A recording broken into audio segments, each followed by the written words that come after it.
Today, the Department of Justice is announcing a civil lawsuit against the Maine Department of Education.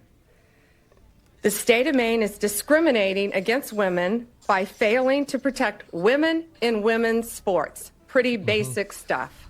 This is a violation of Title IX. The Department of Justice will not sit by when women are discriminated against in sports. This is about sports. This is also about these young women's personal safety. I've met many of these women throughout the past. How does this happen, bro? Wasn't there some pyromancer clip of him crashing out about this? Well, I think you're a loser-ass father. I think you should have more faith in your child. He's calling the guy a loser dad because he doesn't want his daughter to compete against men in sports. And what they have been through is horrific. We have exhausted every other remedy. We tried to get Maine to comply. We don't like standing up here and filing lawsuits. We want to get states to comply with us. That's what this is about. We have repeatedly notified Maine of its infractions and urged them to remedy the situation to protect women. We've stripped grants from Maine. Good. Through other departments, and we are going to continue to fight for women. Today, here's what they got to do. When one of these people gets hurt playing against a trans athlete, I would want to name one of the people that were the administrators or the government people there as an accomplice to that crime. I am a very big advocate of direct, brutal personal responsibility. Good afternoon, everybody. Talk about later. President Trump campaigned on the promise to secure our homeland and deport violent alien criminals from our communities. That is why the American people overwhelmingly reelected him back to this office, and it's why the American people defeated the Democrat Party in devastating fashion. Today, we have officially learned Democrat officials still refuse to accept the will of the American people. They're going to break him out of El Salvador Maryland prison. Democrat Senator Chris Van Hollen rushed to Dulles Airport this morning to fly to El Salvador, potentially using taxpayer dollars to demand the release of deported illegal alien MS-13 Don't let him back terrorist. in. The Democrats and the media in this room have continually and wrongly labeled Kilmar Abrego Garcia as a Maryland father. There is no Maryland father. Let me reiterate. Kilmar Abrego Garcia is an illegal alien, MS-13 gang member and foreign terrorist who was deported back to his home country. Well, no wonder they like him. And when Kilmar Abrego Garcia was originally arrested, he was wearing a sweatshirt with rolls of money covering the ears, mouth, and eyes of presidents on various currency denominations. This is a known MS-13 gang symbol of hear no evil, speak no evil, see no evil. Abrego Garcia was also arrested with two other well-known members of the vicious MS-13 gang. And two separate judges found that Abrego Garcia was a member of MS-13, and that finding has never been disputed. And just this morning, it was revealed through Maryland court documents that Abrego Garcia's wife petitioned for an order of protection against him for 2 instances of domestic violence in May of 2021. Who could have guessed? Here's the order right here. Oh, okay. The court ordered that the respondent committed the following acts of abuse. Once in May of 2021, assault in any degree. And on May 4th of 2021, he punched and scratched his wife, ripped off her shirt, and grabbed and bruised her. This is from a court in Maryland. So not only are Democrats rushing to defend an illegal criminal foreign terrorist gang member, but also an apparent woman beater. To set all of that aside, the basic fact that he was illegally inside our country and had a lawful deportation order made him subject to removal back to his home country of El Salvador. And if he ever ends up back in the United States, he would immediately be deported again. Yeah. Nothing will change the fact that Abrego Garcia will never be a Maryland father. He will never live in the United States of America again. He should be lucky he's alive. And the United States Supreme Court ruled unanimously that the President of the United States and the Secretary of State could not be compelled to forcibly retrieve this citizen of El Salvador who is currently locked up in a maximum security prison in his home country due to his MS-13 membership. To remind the media and the Democrat Party, MS-13 are among the most vicious and dangerous individuals in this world. They pose a direct threat to the United States, El Salvador, and any other country who maintains basic law and order. MS-13 rapes innocent girls and women, runs sex trafficking MS-13 operations, is bad. murders for sport, and terrorizes law-abiding people. Real bad. That's why El Salvador President Bukele made it clear this week that he will not be releasing this MS-13 gang member from his prison. But that is not enough. All of that is not enough to stop the Democrat Party from their lies. The number one issue they are focused on right now is bringing back this illegal alien terrorist to America. Thank God. But where are the Democrats applauding the fact that southern border crossings just hit a historic low? Where are the Democrats supporting our brave men and women of law enforcement who are putting their lives on the line every single day to arrest the violent illegal alien invaders that the previous administration allowed into our country? And where are the Democrats when innocent Americans are victimized by illegal criminals that Joe Biden let in?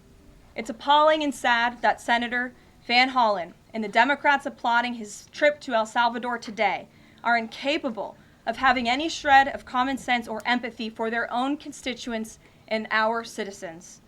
Nobody knows this more than the woman standing to my right, Patty Morin, whose beautiful daughter Rachel was brutally maimed and murdered at the hands of an illegal alien in August of 2023.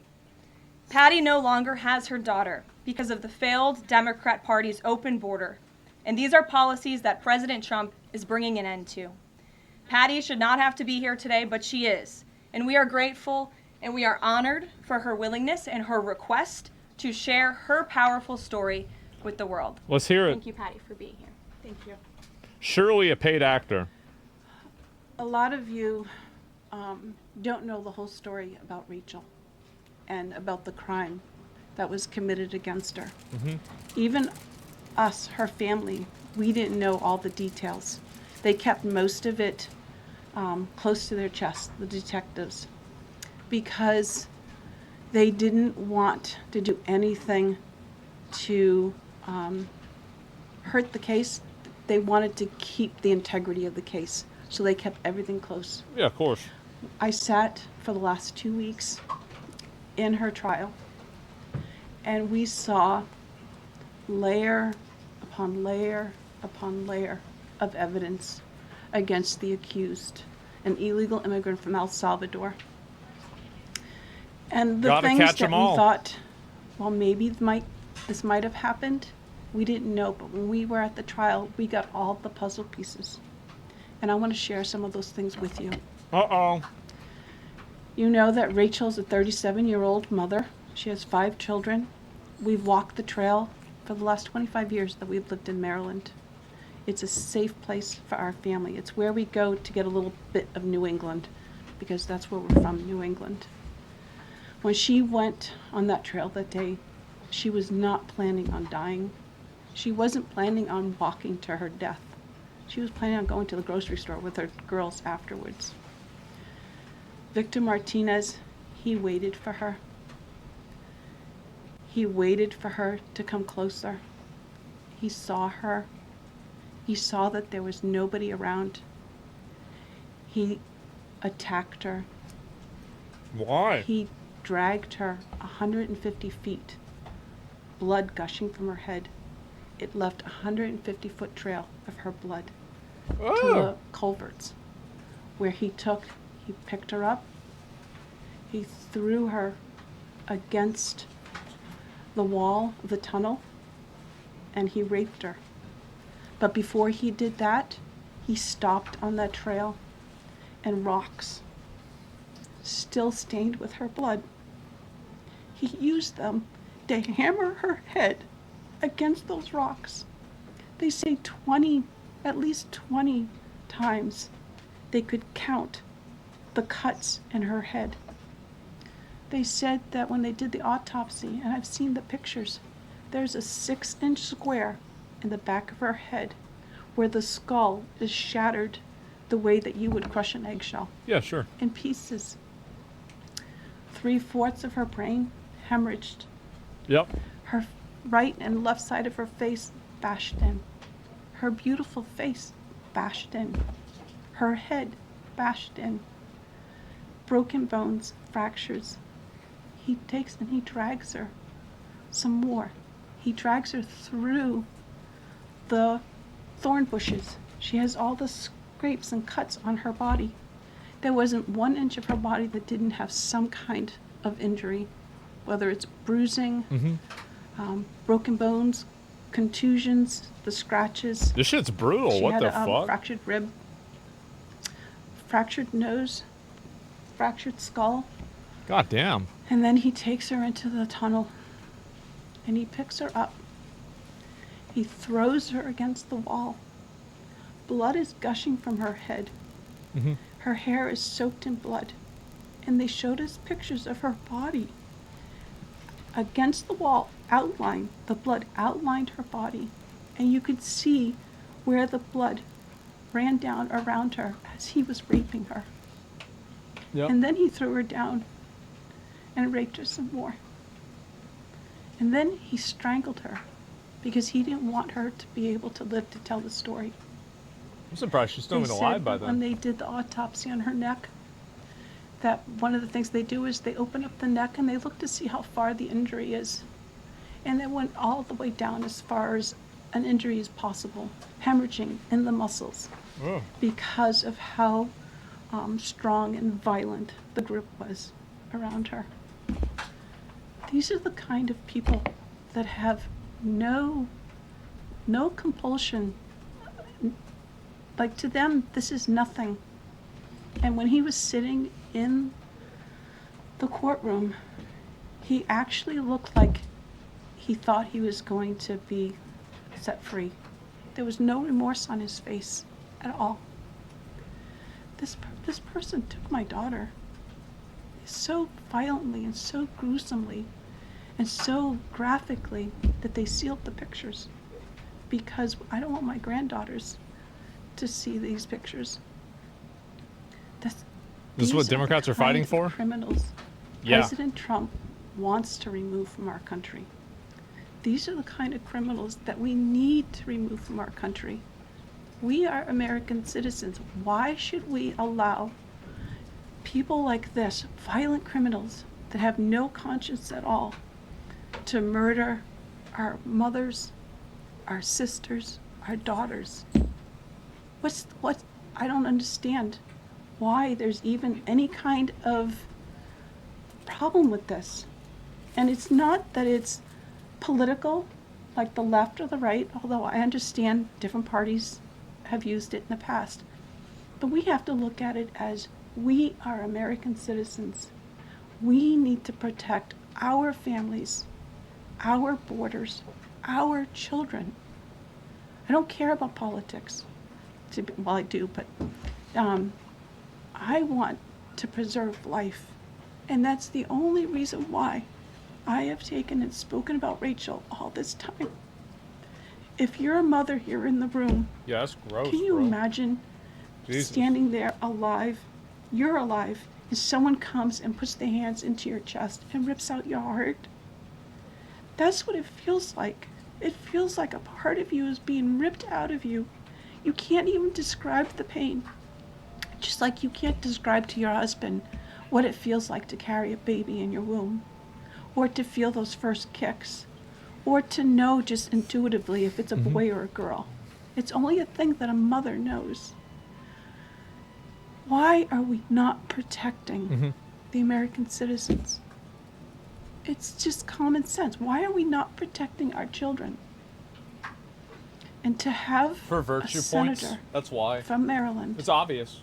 who didn't even acknowledge or barely acknowledged my daughter and the brutal death that she endured, leaving her 5 Yep. children without a mother and now a grandbaby without a grandmother, so that he can use my taxpayer money to fly to El Salvador to bring back someone that's not even an American citizen.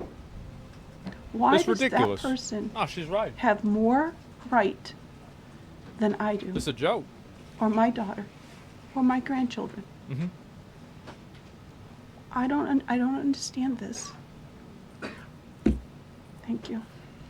What drives these people to perform this sick shit? They're just mentally ill.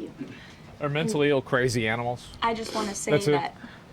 that You can't find a reason to as a it. mother, That was a good and as an speech, American honestly. citizen, Like, she the cooked. president That was really good. and our entire team, and I hope people in this room are grateful for your willingness to come here and your request to share your daughter's story. And I think the country hears you loud and clear. So thank you. Does anyone have any questions for Patty or for me? No? I have a question. No? Anybody? What is it? We'll see you all later. The president will be at his dinner later this evening. Thank you for being here, Ms. Moore. Well, the reason why they can't ask any questions is because anything like it's again, the reason why is because Trump is doing the right thing by taking the emotional moral upper hand with this. It's actually extremely smart because like this is the type of emotional manipulation that they've used for a really long time, and they get completely fucking outplayed. Totally fucking outplayed by this. Because like there's nothing that they can say. Like if they ask a question about like when's this other guy getting brought back, they're gonna look absolutely horrible. And it's again the entire this is the reason why it's falling apart, is because the entire premise of it is built on a lie. It's built on a lie. Yeah, Trump dialed up the emotional appeal by 200%. He did, and it's the right decision. Yeah, and so it's the right decision to do. Yeah, the correct emotional play in any admin. Yeah, do you notice a couple wanted to ask the questions and she completely ignored them in a way that said "fuck you"? Yeah, probably. I mean, it's emotional manipulation. Exactly. And the thing is that, like, this is what I've always said, right? Is like if your enemy wants to use a weapon, then you should absolutely use that weapon against the enemy, right? Always use it. Never take the high road. You know, if somebody takes the low road, meet them there, like every single time. Now, unless you think that like somehow there's like a greater goal that like you can achieve by not doing that, that's fine. But like always meet them at the low road every single time. And it's justified emotional manipulation. Yeah, I think so. And the left arm wants to know how to manipulate emotions. Yeah, no, I guess so. Said differently, always fight to win. Yeah, always fight to win no matter what. Do you think anyone needs to take accountability for the open border crisis? Yeah, of course. In my opinion, like this is the way that I look at it. The way that I look at it again is that you should look at the people that have enabled this, and then you hold them directly and personally, criminally responsible for these kinds of things happening. Like basically like charge them as being accessories to murder, and then put them in jail, and then this stuff stops happening. And so that's the way that you solve the problem. And so, because the reason why it happens is because the people and the government officials that are okay with this, they know that they can get away with it. And the moment that people stop getting away with it is the moment that it stops happening. And so that's the way that you solve it. And that's 100% right. Exactly. And you do it retroactively too. But like in general, this is the way that I see it, is that if you're pushing for this kind of stuff and like advocating for it, it's pretty obvious that like you're kind of like the, you're kind of like the bad guy in this case, right? I mean, you're like advocating for, like illegal migrant murderer gang members, right?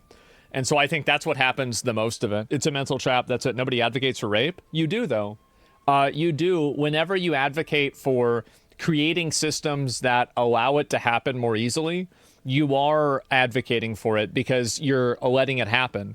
This is the same argumentation that people use with Trump, is that Trump said, oh, well, you're doing it indirectly. Like, no, I'm sorry, right? Like, if you know somebody's going to try to break into a house and you intentionally leave the door unlocked, yeah, you're doing that on purpose and you're trying to make it happen. And so, like, when you protect a rapist, you're supporting their actions. Yeah, exactly. And so, isn't that creating a false equivalency like the left always does? Well, no, I don't think so. I think it's just logical. And so, sure, but without proper judging, everything can turn into a witch hunt. Someone looking suspicious or clearly being guilty can't be deported without a proper trial. Well, were they brought in with a proper trial? So how is it that the onus and responsibility of doing all of this administrative and legal work? No, they weren't. They weren't supposed to be here. And so, like, do I really care about illegals getting deported without due process? No, I don't, actually. I really don't. because basically I think that I don't really like blaming it on Democrats, but I think the government let this happen for a political goal, and they did that. And guess what? Why is it that they can't, that they don't play by the rules, but now you have to? That sounds like bullshit to me. Why would I do that? That's just basically signing up to lose. How do you prove they're illegal? Well, it's easy. Are they citizens or not? If they're not a citizen, then get rid of them. Yeah, I mean, it's easy. You think they don't have a database for this? Of course they have a database for this. It's common sense. Like, everybody knows this. It's so simple. And I don't know why this is happening. Both sides can't keep up with the lie so much. The purpose of the trial is to protect citizens, not illegals. Yeah, fuck them. And so anyway, this is great to see. I think that they need to keep using more of this messaging as well. This messaging is, I think, probably the most effective because it completely counters the left-wing messaging, like 100%. And so they wouldn't have deported that guy. Then they wouldn't have deported that guy. You're smarter than a steak. Then they wouldn't have deported the guy. It's a bad take. You have to use due process to determine if someone is an illegal dude. Well, the due process is the verification of them being a citizen. And so if they're verified to not be a citizen, then you get rid of them. It's pretty simple. You should educate yourself on immigration, brother. You don't have to be a citizen to be legal in the country, and not all illegals are bad actors. The term educate yourself is disrespectful, and it's not that I'm uneducated. It's that I have a different opinion on it than you do. I understand what your opinion is. I just think that it's stupid. That it's not that I don't understand it. Of course I understand it. Like, it's not that it's not impossible to conceptualize another person's thinking. It's just that I think it's a bad way of thinking. Why is anyone defending an MS-13 member? Suicidal empathy. It's really sad to see, but it is suicidal empathy. People will come to their senses, and you can see these people like going to El Salvador to save this guy, etc. I think that they are massively losing the war on this, and I think they're furious about it. And it's just going to keep getting worse. It is just going to keep getting worse more and more and more. We don't care about deporting MS-13 gang members, talking about due process to prove the case as gang members. What is hard to understand? It's already been explained dozens of times. Now there's new information about him beating his wife also. I mean, how many points on a line do you need to be, how many points on a graph do you need to be able to draw a line? This guy's obviously a piece of shit. That's why he's in prison. He's not getting out. He's going to be there for the rest of his life, and hopefully it's the first of many. And it's going to be more and more and more. And I'm going to support it every single time. It's a massive fucking W. Huge fucking W. Thank God we finally have people that are putting the best interests of the country first, rather than letting people who broke the law constantly try to use the law as a justification to maintain the ways that they broke the law and maintain the hegemony of it. No, absolutely not. Anyway, we've talked about this a lot, gone about it a lot. I think you guys can generally see that this is my viewpoint, and this is the way that I see things. And I understand a lot of people might not see things the way that I do, but this is in my, like, I can explain like my mind. In my mind, there is no other way of seeing things that makes any sense to me at all. And I can't, like, it's actually astonishing to me that other people can't see it the way that I do. It's like, it's shocking to me. Maybe minority? Yeah. And so, but I feel like I've explained it this much. And again, I understand, like, people might think other things are important, whatever. I don't. Just simply don't. And that's it. Completely agree with you. Yeah, I think a lot of people, and I think also, by the way, the overwhelming majority of the country agrees with me. Like, a massive, overwhelming amount of people agree with me.